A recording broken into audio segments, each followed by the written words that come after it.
Welcome to Views from the Pews at the Church of Presentation here in Upper Saddle River, New Jersey. I'm your host, Rich Lamb.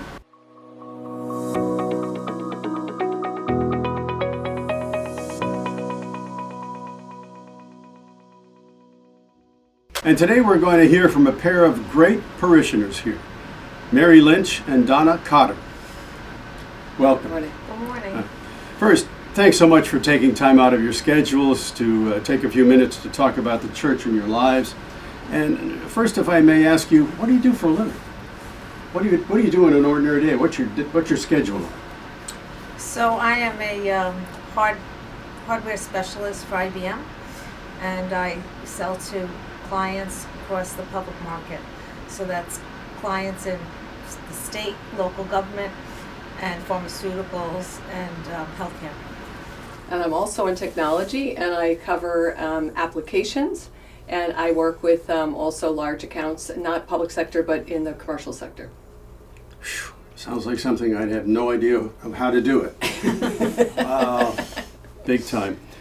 So anyway, how did you find the Church of the Presentation? I guess that's my first question. How did you end up at the Church of the Presentation? What brought you here, I guess? Yeah, so a great question. When we first moved here 30 years ago, the people that we bought our house from said, I guess in one of the conversations we had, they said, by the way, there's a church in Upper Saddle River, not far from here, that does have a Sunday night mass. And so we were doing a lot of work on the house all the time, and especially on the weekends, so we ended up going to one of the Sunday night masses.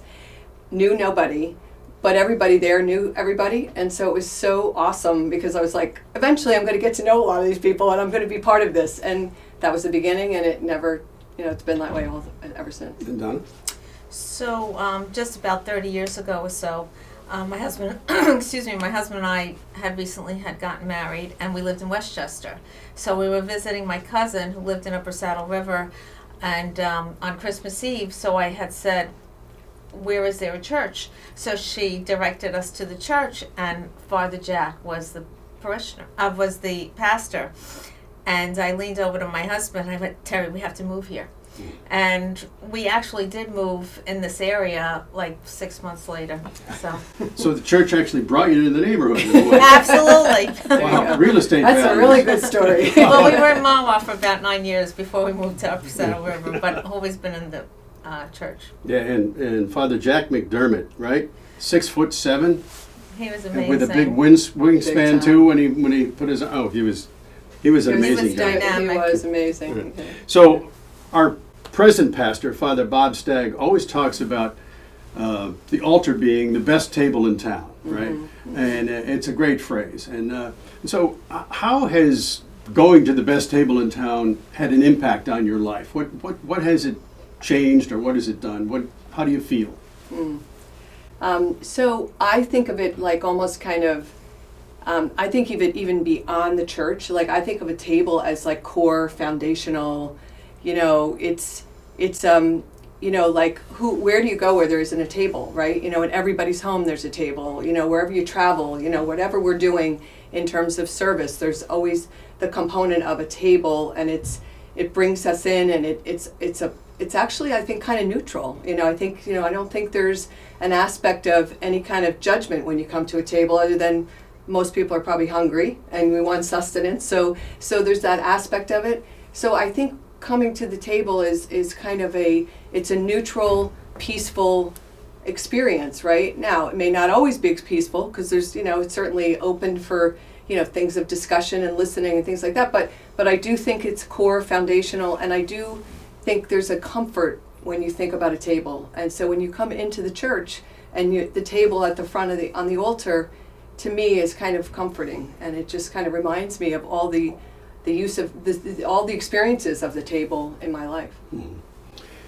And during COVID, it was difficult because you really, at the beginning, you couldn't come to the table, literally. You've got to watch it. How did COVID change things for you? What were the challenges that you found, and how did things change for you? It was an adjustment, but one thing that helped me resonate with with God, with the church, was Father Bob's daily little blurb every morning. And I looked forward to that. I used to spread it around to family and friends. And it catapulted me into the day, right? I continued and, worked from home. It was remote, so that was an adjustment for many of us. But that was the initial beginning of my day, was listening to Father Bob. And I definitely look forward to that. It was beautiful. And I felt the same way when I used to see Father JC's masses online. I would look forward to his daily masses online, where he was kind of holed up either in the rectory or here, in his little, it almost looked cave-like, and had his altar, and again, back to the table theme. And I definitely felt like that was, I still felt connected, I think that was the point was, you felt like we were so isolated that was a really valuable connection to something that was really important in our lives and necessary, even more so in the pandemic, right? Because everybody was freaking out and worried, and so there was so much anxiety. I think just the ability to use that to calm and to kind of rest our spirit a little bit. So I think that was something I looked forward to. So we're hoping that COVID is now in the rear view mirror. Let's face it, everybody's hoping that. Whether there's a new variant or not, we can't, God only knows, I guess, is what it amounts to. But coming back to church, what's that experience been like for you? How has that fed your soul, if you will? Yeah, I think coming back to church was fabulous, right? I mean, one, it was just seeing everybody, Rich, like running into you and Peggy, or running into people that we hadn't seen in months, right? And so that was good. It was the ability to, like, for people who were sick or people who lost, family or friends, it was the ability to comfort. Like, there was just the whole idea of our coexistence with all of our, with all of our friends and family here, and so that felt really good. I mean, I remember the first time I had went back to Mass. It felt really, really good. And it was so important to come back to normalcy, right? And it was one of the first entrees into normalcy, was going to Mass. And going back and being able to receive, hosts, right? Because that was difficult not to receive hosts for so long. Here we are in Lent, okay? And so Lent, people give things up. Some people give things up. Some people take actions. One of the great themes of the church has been service, especially service to people who aren't as fortunate as we are. And I know you're both champions of service. I know that you do. Well, why don't you tell people what you do, and how it makes you feel? So, kind of a parallel to the pandemic, which I thought was kind of I didn't expect this, but it really did help me a lot during the pandemic. So I've been involved in the soup kitchen for many years, and the whole idea is that we serve, right? And even in bringing a lot of the confirmation candidates with us, the whole experience is about the serving. It's, again, about the table. It's about, the neutrality of not judging. It's the ability to give sustenance to somebody who needs sustenance. So that whole experience is really important. And that was the piece that was eliminated because of the pandemic. So we were still serving from the door, but you miss that experience of the one-on-one and looking and praying together and being with our fellow human beings. But so one of the things that came up during the pandemic was a lot of the Mexican families that we work with in Harlem, their jobs were eliminated because some of those first jobs that got, like the restaurants closing and a lot of the service, they all lost their jobs. So they all needed, just basics. I mean, they would ask for some, basic food, chicken, oil, flour, things that, are, very, very fundamental. Anyway, so being able to help those families during that time was really important. And then we got connected with a farm that brought boxes of fruits and vegetables. And I think that enabled us to keep that connection, right? And to, even though we weren't visibly sitting next to, physically sitting next to each other, we did get to see some of the families, and it was just a very good experience as far as, being able to continue that through the pandemic. So you both have, we've established that you have very, very intense jobs and very busy lives. How do you fit this in? I mean, you have to calculate somehow to get...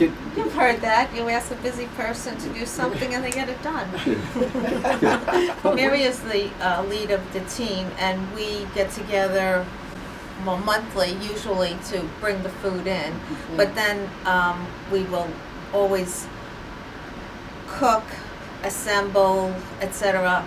in the church, always during the holidays, whether it be Thanksgiving, Easter, Christmas, but also we get involved with a community picnic in the summertime for the children from the mostly Mexican families in Harlem. So the nuns will take the kids here, and there'll probably be like 60 or 80 kids that come in, and we involve a lot of the kids in our parish for volunteering. We have a great core group that always help.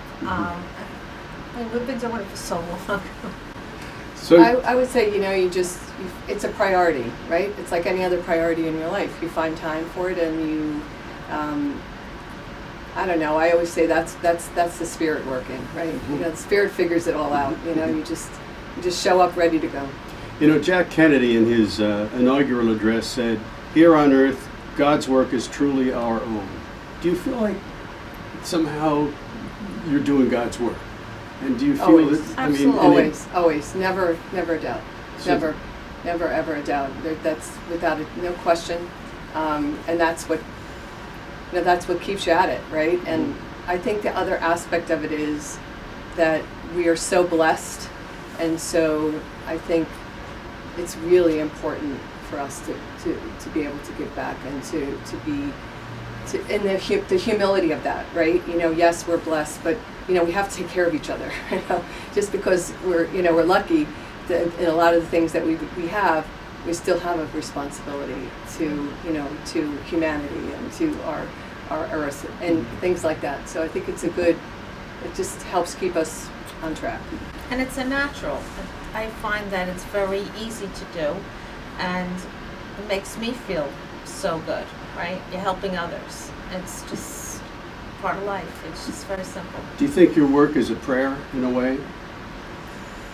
Absolutely, yeah. And I think like if you think about it, it is a prayer, right? It's a great way to put it, right? Because